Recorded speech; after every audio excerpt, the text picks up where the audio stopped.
Gunther is the only one who could take a loss against John Cena and still be good after John Cena leaves. And he's a big enough name and a big enough threat to where you can respect John Cena enough for being able to beat him, overcoming odds and beating Gunther. I'm sorry. LA Knight does not do that for John Cena. He doesn't. And if you're mad, you're upset, you probably get mad and upset about everything WWE does.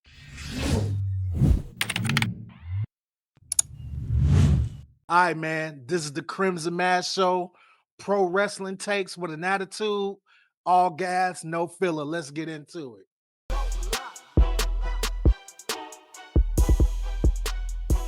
Jey Uso crashing out on Monday Night Raw. Do we still want to call him Jey Uso? Or should we just call him Baby Jey? Because I feel like these moments where Jey is grimacing, looking sad, looking depressed, crashing out, these moments are getting more and more and more and more. And I'm going to just start calling bro Baby Jey at this point. I'm going to call him Baby Jey. That's it, man, because he be on some crybaby stuff, man. I ain't going to lie. Like, I went back and rewatched it. I seen a clip where he got suplexed off the top rope and he threw like a little temper tantrum. And I'm just like, okay, maybe, they're going somewhere with this. Maybe, this is the direction they're going. And, he's getting more of an edge. He's getting a little more on edge. But honestly, it just looked like he was pissed off. And, it's too many instances of that, man. It's too many instances of that, man. Like, he did it at, who was he fighting? He did it when he was fighting, who is it? CM Punk. Like, just that whole fiasco, Punk like dumping the water on him and shit. I don't know if bro was drunk. I don't know if bro was tripping because he knew he was gonna lose. He had lose face, but I don't know, man. Like, it ain't the Jey I'm used to. It ain't my Jey Uso, man. So I'm just call this motherfucker Baby Jey because that's what he is right now, man. He's Baby Jey. So I mean, you got to look into the context, into the depths of who Jey Uso was versus who Jey Uso is. Who Jey Uso was. Remember, y'all? Remember when he was the right-hand man? He was the hitman for Roman Reigns. If it was a problem, Jey Uso was going to handle it. I'm going to get you. Remember that? He went from that to coming down the stairs, doing his best impression of John Cena, different color for whatever town he's in, coming in, and I don't buy into that, man. Like, I want that aggressive black Air Force YN Jey Uso, man. That's the Jey Uso I want, man. That's the Jey Uso that I feel like what brought fans to the table for him, had fans riding for him in the first place. This kid friendly, I'm holding a baby, yeet. That Jey Uso, he just ain't doing it for me, man. And he ain't doing it for a lot of people, obviously, because the fans is booing his ass left and right.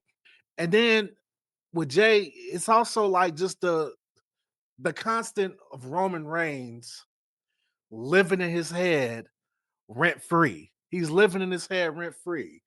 Every other second, man, Roman wouldn't do it like that. Roman would do it like that. I ain't Roman. Maybe I am Roman. Like, it's just a back and forth, man.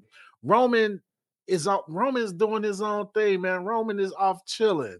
Bro, not even thinking about none of that Jey Uso shit right now. So it's going to be interesting, man, because he still got some bloodline trauma. Like, 1 minute he was against the bloodline, next minute he's with him, against them, with him. Now he's trying to be like him. Like, I'm not trying to, it's a problem when Jimmy Uso, Big Jim, is the voice of reason in this shit. Like, telling Jey that he's tripping, because honestly, Jey is tripping. He's crashing out. He's crashing out. He wants to be booked like Roman, but he's not Roman.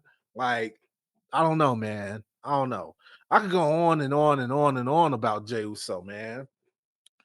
His bread and butter to me is that aggressive side. So when I see him lose that match on Raw and he threw the prime ball pistol, which I've been dying for people to do. I don't know why the shit's not happening every show. Every show, somebody should just knock over that prime cart, just like fucking just throw that shit to the ground, throw it, kick it over, or at least like pull out a bottle, drink it, dump it on somebody, because it's just there. It's just there. Like if it's not there to provide refreshment for the performers, then why is it there? I mean, it's already like, isn't it already like a fucking prime logo in the ring? We got to have a full assortment of prime next to the ring that never gets touched, never gets knocked over. I'm glad Jay knocked that shit over. So I mean, at least he did that right. But once again, the whole back and forth with the 1 minute colorful Jay coming down, red, green, blue, yellow, eating, holding kids, kissing babies, shaking hands, versus like just the goon Jey Uso. Give me the goon Jey Uso 10 out of 10 days. 10 out of 10 days. I mean, what doesn't help Jey Uso at all, though, is just the inconsistent booking, the inconsistent storytelling involving him. Like, let's go all the way back. Let's go past, you know, him being in the bloodline, him quitting the bloodline. Let's go back to the Royal Rumble. Jey Uso won the Royal Rumble, right? He won the Royal Rumble. He won the World Heavyweight title. He lost the heavyweight title, kept getting shots at the heavyweight title. I think the Royal Rumble win is when fans start to turn on him. Then you got Jey Uso just in these weird ass storylines. Like he 1 minute he's flirting with being the heel, like he's beefing with LA Knight. Then he's enthusiastically being a part of the War Games team. Then he's losing, now he's throwing a tantrum. It's like, can we pick a lane with Jey Uso? Can we pick a lane with him already? Because it's not helping in that the fans already disrespect him. Having him have shitty booking isn't going to necessarily make the cake taste good. It's going to make the cake continue to taste like shit. So they have to do something. And I think if the direction is him turning heel, that's what they need to do. If I see him throw that tantrum on Raw, for him to turn around next week and team up with his brother against Bronson Reed and Braun Breaker, and they just having a regular match and no controversy, no him turning heel, none of that shit happens. It's just a big fucking waste. And it's gonna remind me back to whatever the fuck is going on with Montez Ford, because I'm gonna keep bitching about Montez Ford, especially considering that you can make the argument that Jey Uso kind of stole some of the aura from Montez Ford. So maybe Jay turning heel will open up that lane for Montez Ford to be who Montez Ford need to be. But that's a problem in of itself, because Montez Ford, if and when he returns, definitely needs to be a heel. But enough about Montez Ford, and back to our subject topic that we're on right now, which is Jey Uso. They need to pick a lane where they need to stick with a lane, man. Stop jumping back and forth. Like, it's like what, 20, 30 of y'all back there writing this shit. Like, can you get on the same fucking page? Like, I don't understand why it's something that has to change from week to week. Why is 1 week he's leaning towards being a heel, and another week he's leaning towards being a face? The shit makes no sense. And the fans get more confused about it. And I'll tell you now that a confused fan is soon to be a pissed off fan, because that's just how it goes. The longer you leave the fan base confused, the more likely it is that they're going to end up just completely fucking turning on you. And that's pretty much what it is with that. So, where do we go with Jey Uso from here? What's Jey Uso's ceiling? Jey Uso, is he going to continue to be this inconsistently booked act where fans will continue to, point out? Because I'll tell you this too. before they start to book him inconsistent, I'm telling you, no fucking fan. If you're sitting there, you lying to your teeth and your breath stink. No fan before this little stretch right here where his booking was inconsistent, no fan was talking about how Jey Uso can't wrestle. Now all of a sudden, Jay's having inconsistent booking, inconsistent storytelling, and people's like, you know what? That motherfucker can't wrestle. Like, like, come on now. It don't matter. Like, believe it or not, a lot of your favorites can't fucking wrestle, especially if you're fucking going by the standards of what they're doing in AEW, what they're doing in AEW. Of course, they're gonna say, "Oh yeah, they can't wrestle. They can't wrestle." It whether or not you think somebody can wrestle depends on your preference of what you think wrestling should look like. If you think wrestling should be exciting, death defying, you think a good wrestling match is two people jumping off of shit. If you think wrestling is about technical prowess, how many moves you can do, how many submissions can you do, chain wrestling, then you're gonna be on some Bret Hart loving shit. Like you're gonna think with a wrestling match is good if the technical aspect of it is good. And if you want to see, great storytelling during a match, facial expressions, spots in the match that harken back to other times where people be like, oh, yeah, they're doing this because 3 years ago they did that. If that's your thing, you're going to think a match with that is a good wrestling match. So, really, a good wrestling match is in the eye of the beholder. But to get back again to Jey Uso, those things I just mentioned, those three aspects I just mentioned, jumping off of shit, so death defying acts, technical wrestling, storytelling. Where does Jey Uso land in those three? Get what I'm saying? Before before the spotlight shined brighter on Jey Uso, nobody was talking about whether or not the dude can wrestle. Because he kind of fits, except technical, he fits into two of those categories. He does dive here and there, and he does have some storytelling. I think storytelling is probably his strongest suit, but the problem with that is that you don't get that aspect of his wrestling matches unless he's wrestling Roman or Sami Zayn, somebody from his past. Like it's hard for him to create good. Otherwise, his matches just fucking super kicks and body splashes. To be honest, and diving out the ring and catchphrases and shit like that. But do I think Jey Uso is heavyweight championship material? No, I don't. I'm sorry. Jey Uso has, now that he's ascended past his tag team ranks, Jey Uso has perennial intercontinental champion written all over him. He should be, to me, he's in the same ilk as Kofi Kingston and The Miz. Don't hear what I'm not saying. He's still a great talent. He's a Hall of Fame tag team wrestler. The guy cannot carry the World Heavyweight or WWE Championship, and you expect to get great storytelling, high ratings, and shit like that. That shouldn't be Jey Uso's game. That shouldn't be his game. And how do I know? Oh, you wasn't a wrestler. How do you know? You don't know shit about. Blah, blah, blah, blah. How many of us actually do fucking know? Like my experience comes from watching this shit for fucking damn near 30 years. That's where my thought process on the shit come from. Me watching it since I was a fucking little kid. So I'm telling you now, he has perennial intercontinental champion written all over him, and that's nothing to sneeze at. The Miz will be a Hall of Famer because of all those intercontinental title reigns. Kofi Kingston will be a Hall of Famer because of intercontinental title reigns. You know what they have in common?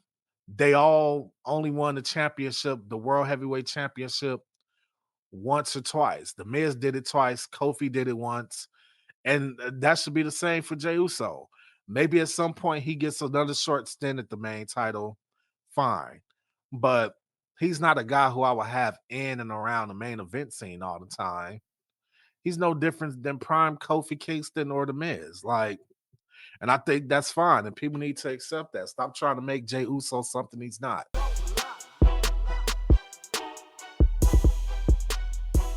Y'all know what? I never truly knew or appreciated how important Liv Morgan was until this past Monday. Now, obviously, Liv Morgan is cute.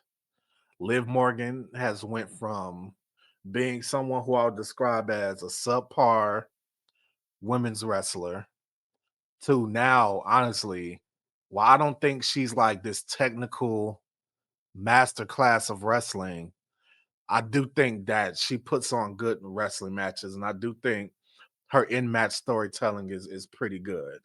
But I didn't know that she was such a driving force. I didn't know that she could carry an entire show. And that's exactly what the fuck she did on Monday Night Raw. She was fucking killing it. From the moment they introduced her down to the ring, she dominated the ring. Like, when she stepped between the ropes and started talking on the mic, you instantly knew, okay, the leader is back in the Judgment Day. Like, I felt like the Judgment Day was starting to descend into like a jobber stable being carried by Dominic Mysterio. Dominic was the only one winning matches in that group. Everyone else losing left and fucking right. Liv Morgan getting back in that group, being back on television, standing in front of that group, it instantly added an air of credibility back to the Judgment Day. I shit you not. I shit you not. I shit you not. Tell me where I'm lying.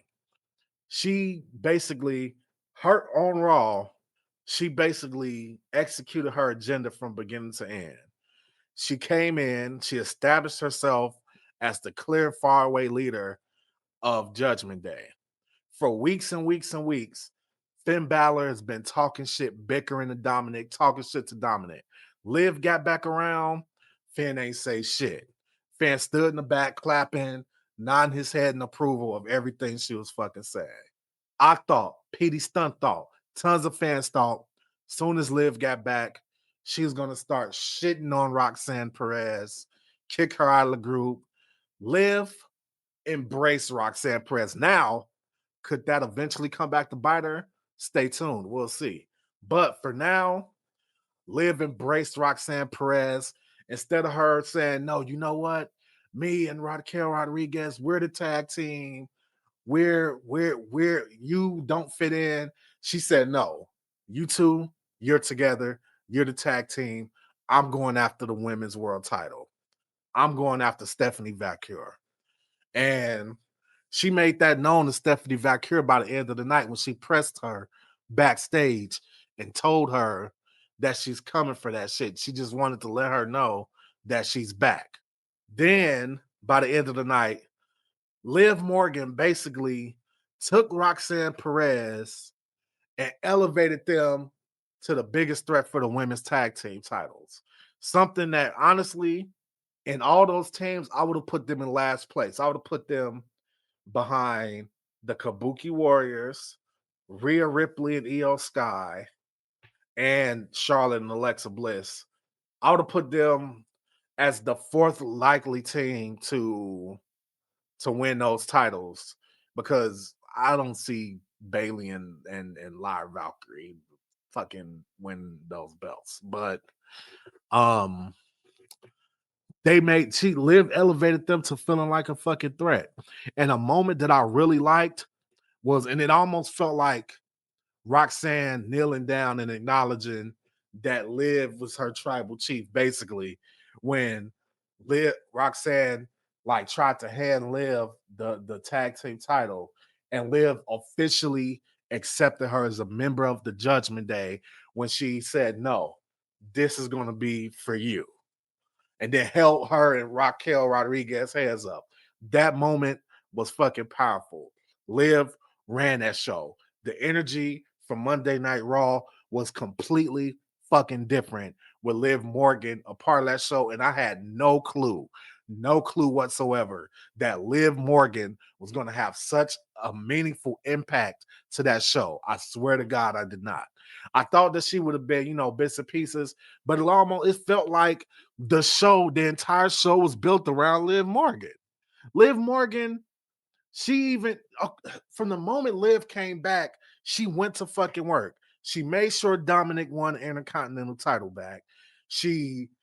I'm pretty damn sure because I'm sorry, I don't see AJ Styles and Dragon Lee as a credible tag team.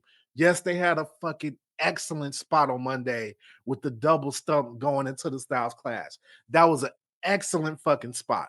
But I do not see them being a viable tag team. And Liv Morgan is going to end up being the reason why Finn Balor and JD McDonough win back the tag team titles. Watch.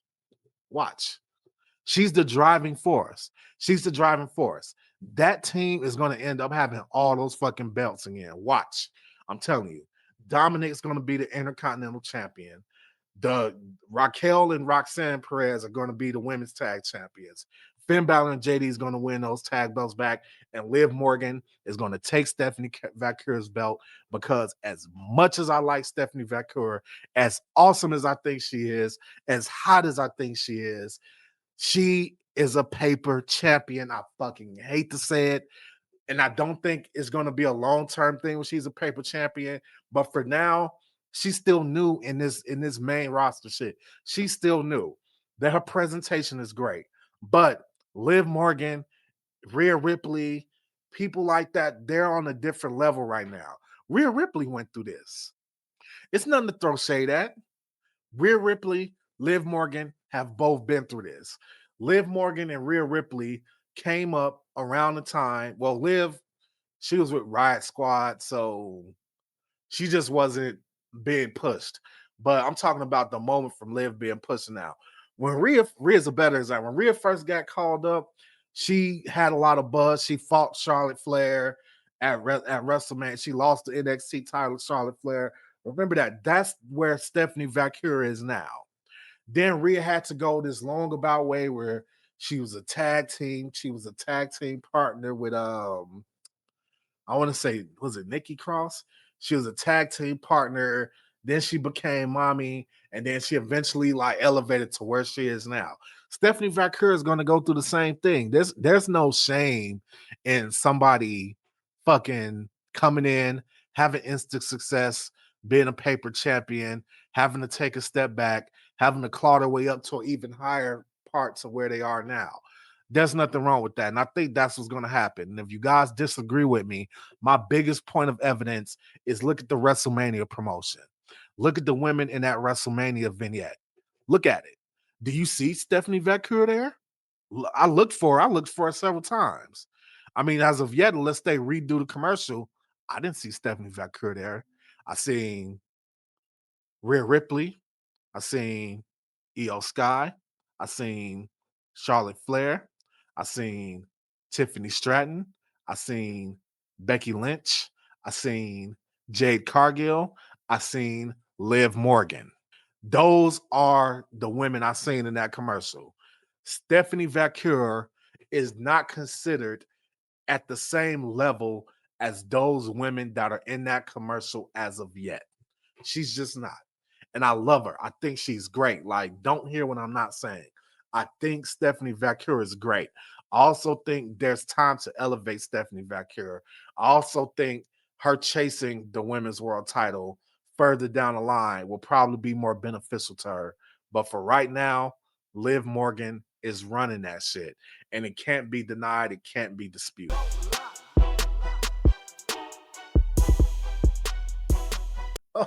Oh man. Survivor Series. Survivor Series. Oh man. It wasn't the greatest PLE I ever fucking seen in my life. I don't think it was as bad as a lot of these fucking content creators are making videos about, oh, Survivor Series is horrible. Oh, it's worse than that. Oh, it's not blood and guts. Oh. It was okay. I for one, I'll tell you, I for one, I've never been I'm not gonna say I've been campaigning, like I've been like outside with like picket signs and shit, like campaigning, actually fucking physically campaigning. But I've been campaigning for a long ass time saying that Survivor Series should be removed from the big four PLEs. I've never thought. Now keep in mind, I am not a hater of tag team wrestling, but I am just not that big on tag team wrestling. And Survivor Series War Games is a bit of a tag team match. It is. I think I've always said Survivor Series should be removed from the big four PLEs. That's why going into every Survivor Series, I've never had like these super high expectations of, oh, this is gonna be a great show. I've never really thought of that. Um, it's definitely not a WrestleMania. It's not a Royal Rumble. It's not a SummerSlam. And the fourth, honestly, and they I don't know if they're gonna go away with it or what. Honestly, to me, the fourth most important PLE is Money in the Bank. I've moved Money in the Bank past Survivor Series, and that's partly due to my greatest match of all time, personally, CM Punk versus John Cena, Money in the Bank. My personal favorite match of all time. My personal favorite match of all time. That's another reason I moved Money in the Bank into my big four PLEs way back then. Um, but yeah, man, Survivor Series wasn't great. The follow-up on Monday Night Raw from Survivor Series wasn't great. Great wouldn't be the word I would associate with it. It was mid. It was like, okay, yeah, okay. I mean, think about it. What big fallout moment happened from Survivor Series going into Monday Night Raw? Braun Breaker cutting a promo that's supposed to be like considered a generational promo, but in reality, it was just screaming. In reality, it was just screaming. In reality, a few days later, Solo Sokoa, of all fucking people, Solo Sokoa cut a promo that was more generational than Braun Breaker and is not getting the hype that promo got. Solo Sokoa cooked, Braun Breaker screamed, and that's what I like the most about Braun Breaker is intensity. And it was a good promo, but let's pump our brakes here. That wasn't no fucking pipe bomb or nothing like that. Like, oh, Logan Paul caught the mic and said, damn. Like, I mean, it really wasn't no damn about it. He just screamed the whole time. I mean, he did some Steiner shit. That's it. Like, just another day in the fucking office. Like, it wasn't no generational promo. He didn't really say anything profound or nothing memorable, nothing that they're going to play replays of for decades down the line, like CM Punk's pipe bomb. Come on now, let's be honest. And let's be honest, what storylines actually advanced from Survivor Series? The women's tag team division is still fucking nutty. Once again, to go back to it again, the one thing that fucking that you could take from Survivor Series and clearly carry through and elevate it through Monday Night Raw was Liv Morgan. Liv Morgan was the biggest piece of fallout from Survivor Series. She was the biggest piece of fallout. There's no other way to put it. There's no other way to put it. Everything else kind of just seems stalled now. Okay, I guess Braun's gonna get to fight CM Punk. Women's tag team division is nuts. Um, it's way too much invested in that fucking women's tag team division, man. I swear. Stephanie Vaquer wasn't a part of that Survivor Series. So it's kind of just like that's what she was a part. That's a damn shame. That's a damn shame. I completely and utterly forgot all about the Stephanie Vaquer Nikki Bella match. That's how relevant it was to me. I'll be damned. That match meant nothing. That match meant nothing. The match wasn't good. Nikki Bella, honestly, I'll be honest. I seen something saying like that Nikki Bella is going to transition into something else um after this run. Can she just do it now? Please? Can you please just do it now? Can you transition into whatever role you're gonna do now? You can do pre PLE pre-shows, Raw post show, SmackDown post show, whatever. Just transition into that shit now. Because as great as you are to look at, like wrestling wise, promo wise, none of that shit, you're just there. You're just there. Like I don't know how else to put it. You're just there. Um, I don't know what else to put it, man. That match was just so fucking irrelevant that I forgot that it happened, and that's not good. That's not good. That actually brings down Stephanie Vaquer a notch. So yeah, the Survivor Series shit didn't really add anything to nothing. I don't even think it really didn't have anything to do with Jey Uso crashing out either, and none of that stuff. So, and to segue back into that,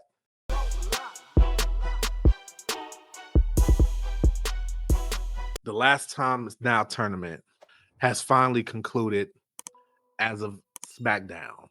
Unless you've been sleeping under a rock, you now know that the winner of the last time is now tournament was Gunther, which couldn't have been more fucking predictable.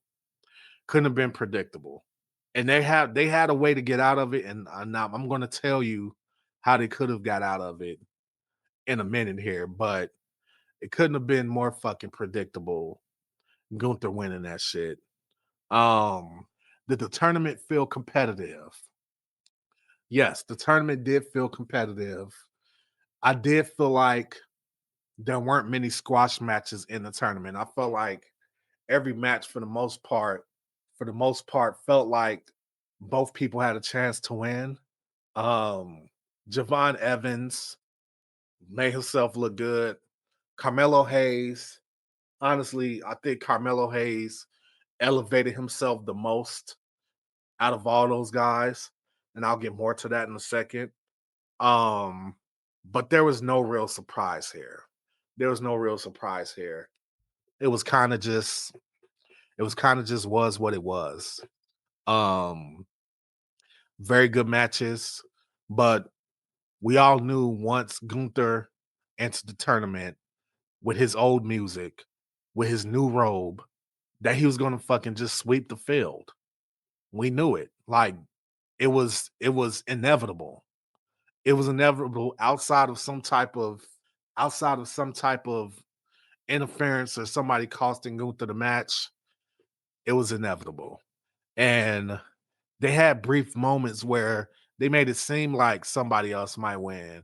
It might have seemed like Solo Sikoa was going to win with, help from the MFTs. It seemed like Carmelo Hayes was going to create the upset of the century. It seemed like Javon Evans might even throw a swerve in there, and Javon Evans might actually, get the victory. All those things seemed like they were going to happen, but in reality, deep in our hearts, if we were honest with ourselves, we knew who was winning the tournament. We knew who was winning it. There was no other way around it. So now I'm going to get into the meats and potatoes of how that tournament should have went. I'm not going to go all the way back to the beginning of the tournament to now. What I am going to talk about is, what was it, the final four or the final six? I can't remember, because Gunther had to go through Solo Sikoa too. And I think Solo Sikoa advanced because Penta got hurt. Okay, so that's how we got there. That was a clusterfuck in itself, but I'm pretty sure Penta was going to lose that match anyway. The mistake of the tournament began when Carmelo Hayes lost to Gunther. I'm going to tell you why. Out of everybody who was a part of the final field of that tournament, Carmelo Hayes was the only one who stood to gain the most from getting to fight John Cena. They're both from Boston. I'll throw out there, but that's like the smallest piece to it. That's the smallest detail to it. Carmelo Hayes had to overcome Bronson Reed, and then he got to fight Gunther, right? He had Gunther on the fucking ropes. Carmelo Hayes should have now. I don't know how they could have pulled it off. I think maybe some kind of like outside interference. They could have did something like that. They could have had something to where Gunther disrespected someone a week before, so somebody owed him, and it could have led to Carmelo Hayes winning. Carmelo Hayes wins that match, LA Knight still wins on the other bracket. He still gets to the finals in this scenario. LA Knight gets to the finals. Carmelo Hayes beats Gunther, and Carmelo Hayes also ends up beating Solo Sikoa because of the Y6. Keep following me, guys. He beat Solo because the Y6 get involved, okay, and cost Solo the match. So now you got the finals with LA Knight and Carmelo Hayes, right? Keep up with me. You got the finals, LA Knight, Carmelo Hayes. They go back and forth. Carmelo Hayes ends up beating LA Knight with a roll-up pin, right? That's usually like, the usual, he rolls him up.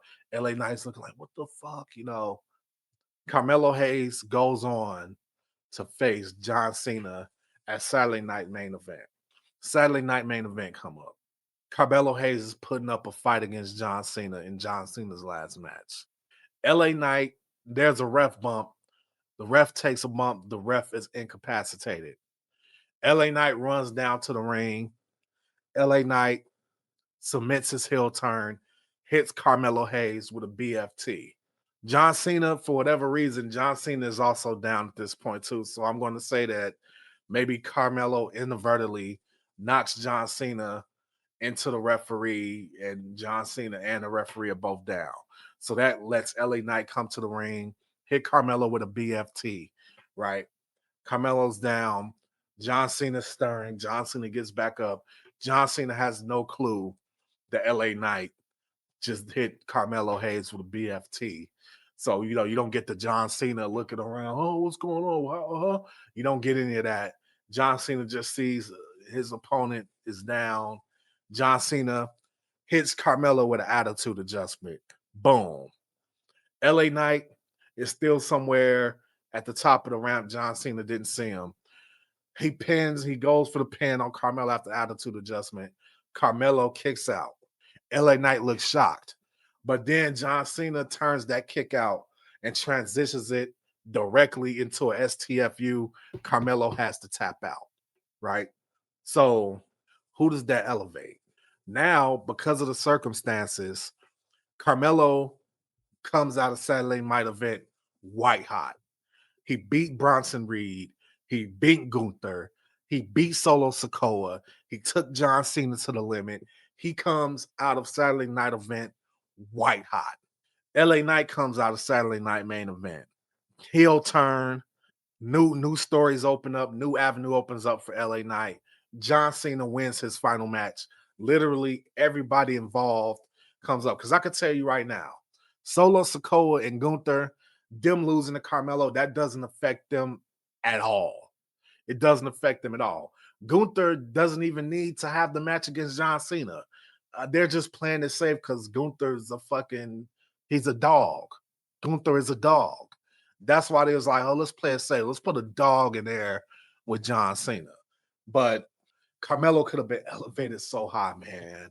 And all these fans like crying and bitching and moaning about LA Knight not getting his opportunity, not getting his shine, they would all be quiet because they would have gotten the LA Knight heel turn. So they know what time it is.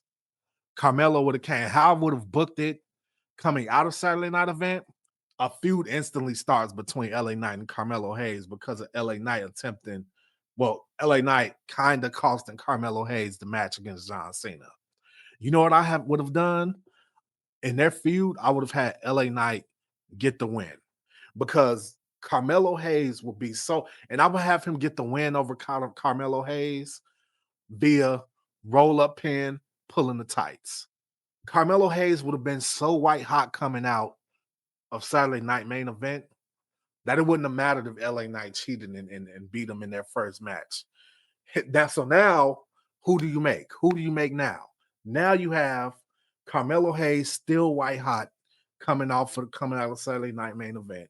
You got heel turn LA Knight who just beat white hot Carmelo Hayes. So now Carmelo Hayes is elevated. LA Knight is elevated. John Cena's off doing movies by now. He won his final match. He got the send-off that he deserves. So now a couple of people who've been crying and bitching about how Cena's been booked on his final run, they at least get a happy ending. John Cena won his last match. But instead, what are you going to get? Instead, what are we going to get? You know what we're going to get now? We're likely going to get Gunther beating the shit out of John Cena in his final match because John Cena feels like he owes the wrestling business and WWE a path to the future. And that's why they're doing the whole thing with putting a bunch of the NXT stars on Saturday night main event, which I think is fucking genius. I think that's a great idea. But now you're gonna put John Cena in a position where he's probably gonna lose against Gunther. And if John Cena beats Gunther, which will be appropriate, it'll once again be John Cena. I'm gonna touch on that in a second. It's gonna be John Cena beating the big foreign villain to win a match. And that's funny, you know, a few years ago, I was really concerned about Gunther getting called up to the main roster. And the reason why I was concerned about Gunther getting called up to the main roster, and I was telling Petey Stunt this back then. Gunther is the perfect archetype for the guy that comes in, the big bad foreign villain for John Cena to beat. John Cena always does it. The Rusevs, the guys like that. John Cena destroys those guys after he feuds with them. John Cena is the American hero, destroying the foreign entity. And what is going to the foreign? So would I be surprised if John Cena overcomes all odds and beats Gunther in his final match? No, I would not be surprised. That could also factor into why WWE made the decision to pull the trigger on having Gunther be his final opponent, because Gunther is the only one who could take a loss against John Cena and still be good after John Cena leaves. And he's a big enough name and a big enough threat to where you can respect John Cena enough for being able to beat him, overcoming odds and beating Gunther. I'm sorry. LA Knight does not do that for John Cena. He doesn't. And if you're mad, you're upset, you probably get mad and upset about everything WWE does. Ask yourself the truth and be honest. John Cena versus LA Knight. Who the fuck does it actually help? Does it help John Cena to beat LA Knight? No. No. LA Knight is a great talent. He's not that type of guy. Like Gunther is big, he's dangerous. He has a different way to beat you, have different ways to hurt you. That's not LA Knight's game. That's not his game. So John Cena beating LA Knight in his final match does nothing. LA Knight beating John Cena in his final match, it helps LA Knight. It helps raise LA Knight's profile a little bit, but it doesn't do anything long term for LA Knight. LA Knight's older than me. Like you got LA Knight in there. He beats John Cena. You're just putting over, a guy that's closer to the end than the beginning. Like, that's why Carmelo Hayes would have been perfect. He'd have been perfect in that spot. And he's been doing good enough to where you could justify it. But like I always say, I just watch the shit and make content about it. I don't book it. So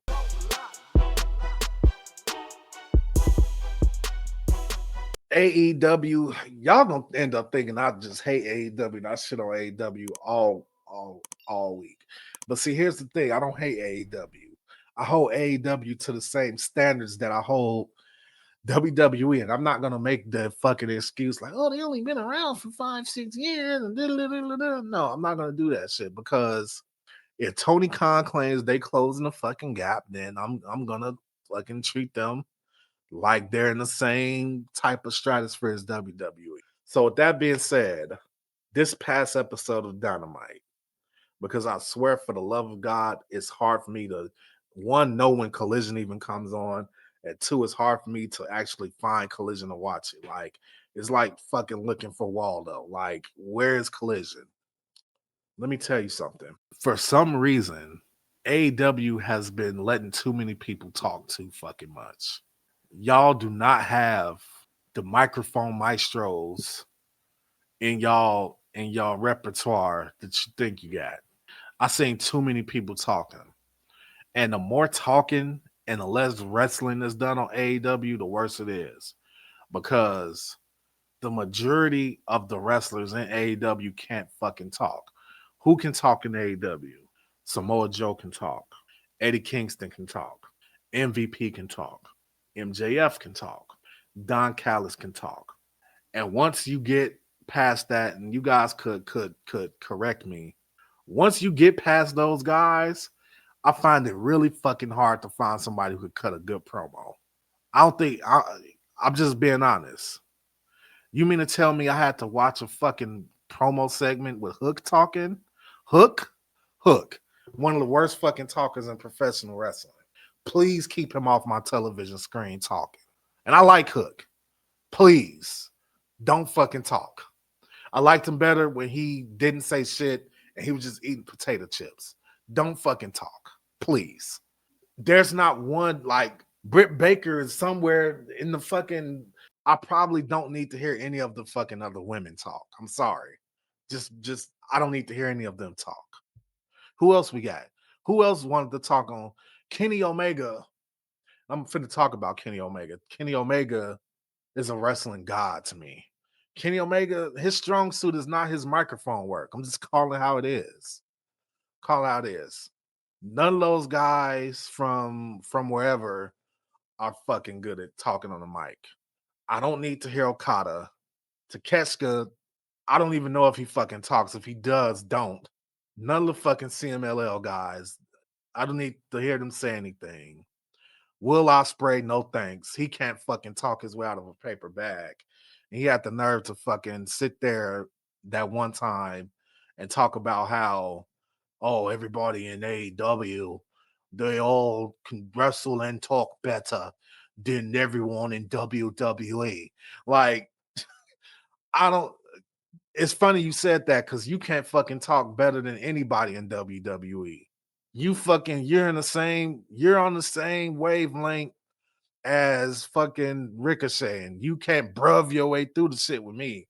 I haven't heard you cut a good promo yet, Will Ospreay, so you can wrestle your ass off though, but I don't need to hear you talk. Kyle Fletcher, not Psycho said. Kyle Fletcher, aka fucking Sid from Toy Story. I don't need to hear him say shit either. Let Don Callis do all the talking. In fact, everybody in the Don Callis family from now on, just don't fucking talk. Let Don Callis do all the fucking talking for. I don't need to hear none of y'all talk. I don't need to hear none of y'all talk. So when you have a night where I'm constantly seeing people cutting backstage promos, people talking to fucking Renee Paquette. Jon Moxley is another. I don't mind hearing Jon Moxley talk. You know, he's gonna do the whole, yeah, well, you know, like he's gonna do all that shit, but I don't need to see Renee Paquette interview all these fucking people. I don't need to see that because they can't fucking talk. They can't talk. Like, you know, bless his soul. And I know I called him the Sami Zayn of AEW, and he goes right out and fucking wins the TNT title. I don't need to hear Mark Briscoe fucking talk either. Like, I'm sorry, like they just have a fucking army of people who can't talk. Like, it's fucking crazy to me.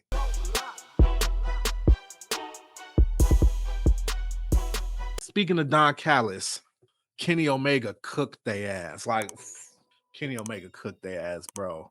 Like, let me tell you how much of a fucking wrestling god Kenny Omega is. Kenny Omega's a wrestling god, bro. He's the best thing. Like, I don't care if that motherfucker takes a year off. He's the best thing AEW. When Kenny is there, I'm there. When Kenny is in AEW, I'm watching AEW. When he is injured or some shit, I don't watch as much AEW. And I don't care if y'all say I'm glazing Kenny Omega or what. The motherfucker's a wrestling god. Now, Kenny Omega, so first of all, the Young Bucks come out there, and I can't remember. I ain't watched the episode in a couple days. All I know is that fucking the Don Callis family was already in the ring, And then the Young Bucks ran out there and they fucking got cooked. Their ass got cooked. They got cooked. And I think, if I'm not mistaken, I can't remember if Kenny came out first or the Jurassic Express came out first. But whatever the case is, fucking Kenny Omega cooked their ass. Kenny Omega cooked them. Time out. I'm talking all this stuff. I better be right. And he had way too many fucking people talking. All right, y'all. I have to go back and look because y'all know I don't like talking out of my ass. I don't like talking out of my ass. I have to go rewatch that shit. So yeah, so fucking Don Callis Family just finished fucking having a match. He called out the Young Bucks, basically was like, yeah, you don't want this bad. Come get this ass whooping. Come catch this ass whooping. Young Bucks came out there. They came out there, tried to fight. They started getting cooked. Jurassic Express came out there to fight. They start getting cooked and fuck. They was doing the damn thing for a second. Jack Perry fucking biting people and shit. And then some Power Ranger fucking came in the ring and then attacked Jack Perry from behind. And so they pretty much start cooking the Young Bucks again, beating the shit out of them. Don Callis beating the shit out of them. And the next thing you know, fucking wrestling guy Kenny Omega came in there and murked the entire fucking Don Callis family. I shit you not. Had them shit in their pants, had them running scared. And that's the power of Kenny Omega. That's the draw, that's the effect, that's the allure of fucking Kenny Omega. He just shows up to the ring and fucking cooks. That's the Kenny Omega way. That's the Kenny Omega way.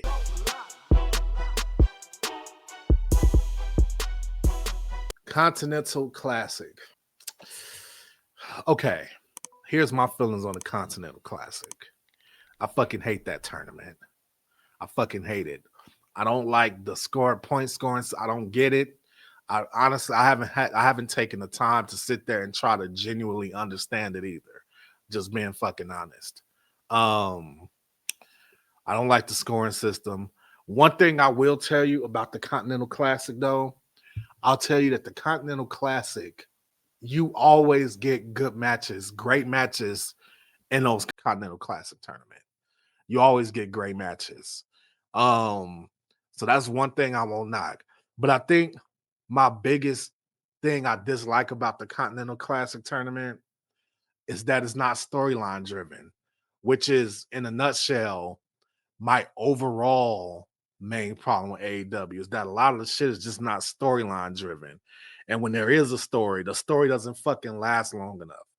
Or the story is between somebody who is in a higher tier, in a higher pecking order, versus somebody who is like, who the fuck are you? And that's always been like kind of my issue with AEW.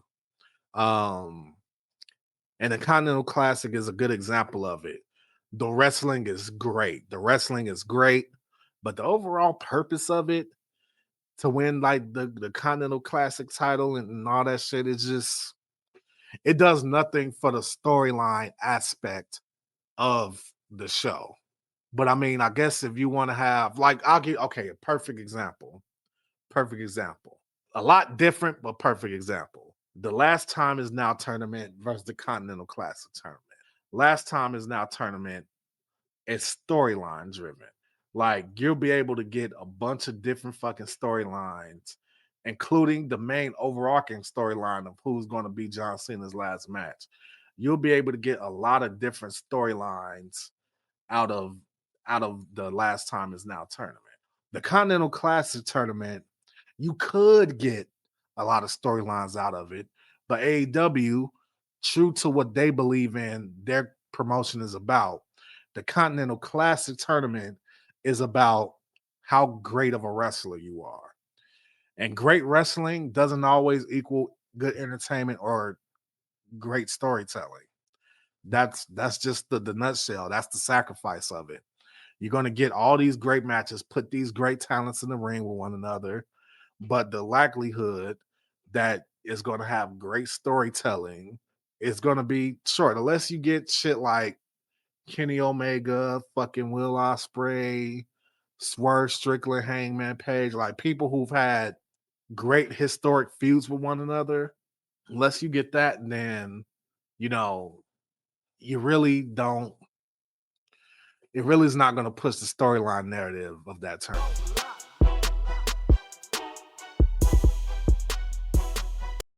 Jon Moxley. Jon Moxley aura is fucking shrinking by the day. First, Moxley can't beat people who's the ops to his group.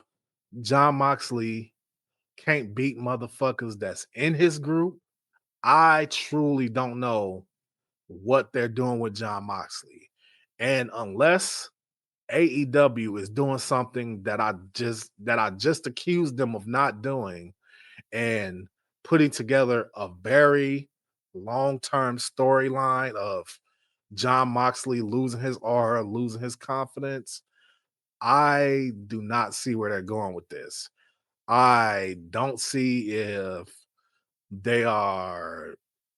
I don't know what they're doing with this. Is Jon Moxley fucking leaving? Like, I genuinely do not know what is going on with Jon Moxley. He doesn't feel dangerous anymore. And his entire group is built on dangerous. The wolves are eventually going to eat the leader. That's probably the storyline they're going to tell. He's a wounded animal. And if the Death Riders stay true to who they are as a group, they'll see that their leader is weak and they'll eat their leader alive and continue forward without him. That's what they would probably do. Then they'll end up probably being Jon Moxley eliminating each Death Rider one by one on some like Kill Bill type shit. That's probably the direction they should go with it. That's probably where they should go with it. But it feels like Jon Moxley and his AEW experience as a whole is starting to. I'll put it to you like this. Jon Moxley, I want to prepare you for it. Then don't sit and be upset and say, oh, well, you WWE, you fed, you E-drone, you. Moxley's going to go back to WWE. He's going to go back. You're AEW fan, if you're a Jon Moxley fan and not a Dean Ambrose fan, I hate to tell you, those wheels have probably been turning and been in motion from the moment Triple H and TKO took over and Vince McMahon left. Because keep in mind, Vince McMahon was the person Jon Moxley had his big issue with, not Triple H. Every wrestler, keep this in mind. Go back to 2019. Go back to the genesis of AEW. All those guys. Now, I'm not talking about the New Japan guys who came in and helped found AEW. I'm talking about the former WWE guys who joined AEW. Every single last one of those original WWE to AEW guys, they either are going, all those original WWE to AEW guys are either going, or gone. Cody Rhodes, Chris Jericho, and the next guy is going to be Jon Moxley. Because another thing all three of those guys have in common is that the AEW fan base has turned against them. And another thing I will tell you is that Tony Khan sits with the fans when it comes to shit. He's a fan-driven owner. He listens to what the fans say. Fans started booing Cody Rhodes. Cody Rhodes is gone. Fans got tired of Chris Jericho. Chris Jericho, he's pretty much gone. Fans are tired of Jon Moxley. They're tired of Death Riders. I've been watching fans talk shit about Jon Moxley and the Death Riders since the shit started. John's going to be gone. He's going to be gone. And you guys need to be prepared for it. When he left, it seemed like he would never go back to WWE. But the WWE that he was in is a different place than what it was when he was there. The schedule is different. The travel is different. The days that they had to wrestle are different. The ownership is different. Everything is different. And I'm pretty sure he wants to go back. And you guys are going to have to accept that. And I say that with also saying that if Jon Moxley did go back to WWE, AEW will be perfectly fine. AEW will get along quite fine without him because honestly, when I think about what AEW is today, Jon Moxley doesn't even really fit into that. Outside of him being willing to do like death matches and shit like that, he doesn't really fit in. Like, I won't say he doesn't fit in. He does fit in, but he's not somebody they need. I feel like at one point AEW needed Jon Moxley. I feel like AEW needed John MJF. I feel like now, if those two guys left, it wouldn't kill AEW. AEW just needs to keep building its stars, but it just needs to do it in a smarter way. Stop putting your fucking stars against no name talent.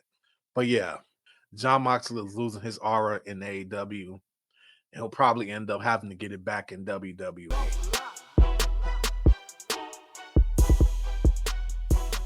So our closing topic for today is going to be WWE does not know who their next real top star is.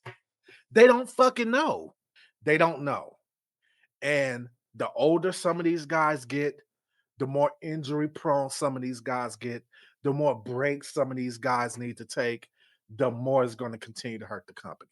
That's what I think all these NXT stars wrestling on Saturday night main event is going to be about. Because you do have some wrestlers in NXT that seem like they might be able to help WWE take that next step. But who's the next star going to be? Do you know? Because I don't fucking know. Jey Uso, I think we've seen the ceiling for what that Jey Uso thing could be. We've seen the ceiling of that. Jey Uso should be a perennial intercontinental US title type champion. He's not, he's main event Jey Uso, and he could dabble in the main event, but as far as like holding a title, he's not world title material. And I not only say that from an in-ring perspective, I also say that because from a reliability perspective, Jey Uso doesn't seem reliable outside of the ring. That's just my take on it. I'm gonna leave that at that. LA Knight, not old in years, but as a professional wrestler, not old as a professional wrestler either. But he might be, he's a little long in the tooth to say he's the future. Because that's the question. Who's their real next star? So I'm asking, who is the future of WWE? And I don't think it's LA Knight because he's not young enough. Can you still put the world title on LA Knight? Yes. You can still put the world title on LA Knight. LA Knight could be in the main event, but he's not fucking, he's not old fucking for Randy Orton, John Cena, where it's like, I'm 21, 22, 23, 24, and I have fucking 20 years, 20 plus years left in the business. LA Knight's already down there been in the business for like damn near 20 years, if not 20 years. Like, he's not too old for you to put the strap on him, but I don't necessarily think the future is now when I think about LA Knight. Carmelo Hayes could be the future, but once again, WWE missed yet another opportunity to bring a mid-carder to the main event, a young mid-carder to the main event. They missed another opportunity. It wouldn't have hurt anybody for Carmelo Hayes to make it into the final match against John Cena. That would have been the perfect way to give back to the wrestling business. And Gunther isn't old to where it's like, oh, Gunther, yeah, he doesn't. Gunther is a fucking huge part of the future. He's a huge part of the future. But Gunther is already a made man. He's literally the greatest intercontinental champion of all time. He's already a multiple time world champion. Outside of giving John Cena a threat for him to overcome at Saturday Night Main Event, it wouldn't have hurt to have Carmelo Hayes get there. That would have been what's best for the future. That would have been a new one of the answers to who's going to be the next star in WWE. Who is WWE betting their future on? Right now, you look at the women's division, their future is bright, their future is set. There's a long line of women. Generate like WWE's women's division is so stacked. There's generations with the next generation ready to go right there once that time comes. Okay, when Becky Lynch, Bayley, and Charlotte Flair are done, you could just move. Now you move up to the next tier. Bianca Belair, Rhea Ripley, Liv Morgan. When they're done, you just move up to the next tier.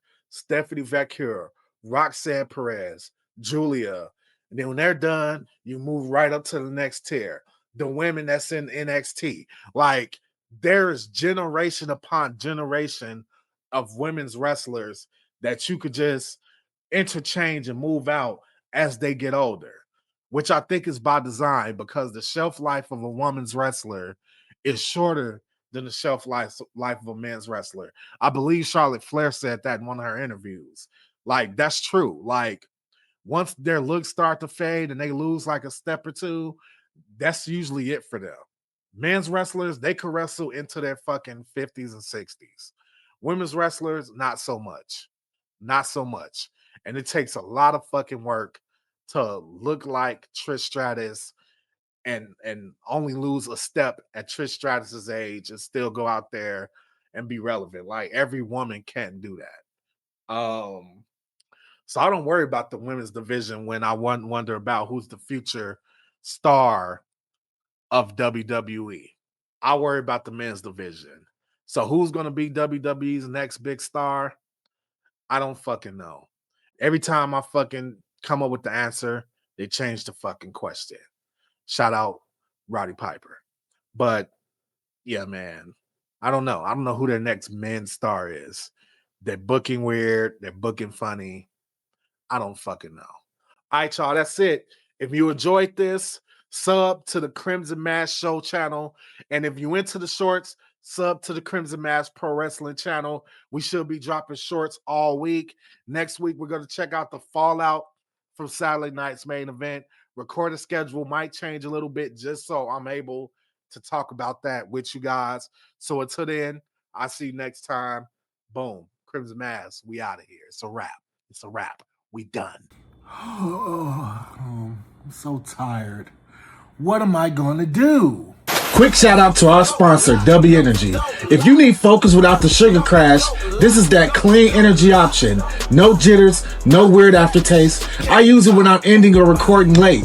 If you want to try it, use my code MFG DeeZ. That's MFG DeeZ at the checkout. Appreciate W for supporting the show. Now let's get back to this wrestling content.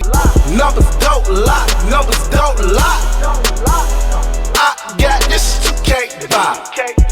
Numbers don't lie, numbers don't lie.